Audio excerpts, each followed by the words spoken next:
এরপর দোয়া পড়বেন। এখন আপনি মুনাজাত কেমনে করবেন?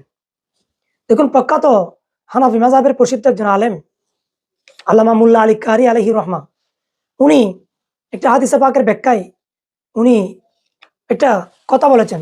হাদিস খানা হচ্ছে এই, ইবনে আব্বাসিন কল, ইবনে আব্বাস রিওয়ায়াত করছেন, মাররান নবী সাল্লাল্লাহু আলাইহি ওয়াসাল্লাম বিকুবুরিন বিল মদিনাতি, রাসূলুল্লাহ কিছু কবরের পাশ দিয়ে অতিক্রম করছিলেন।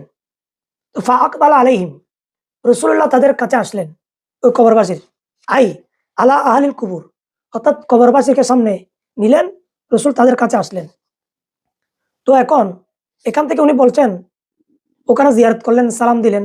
এখন আপনি জিয়ারত কেমনে করবেন, দোয়া কেমনে করবেন, এখন উনি ব্যাখ্যা করছেন।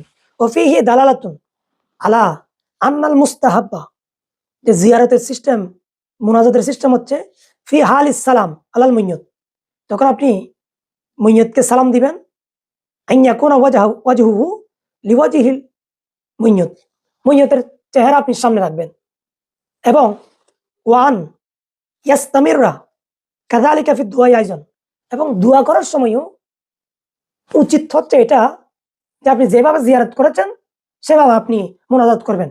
কেন? এখানে দুইটা কথা।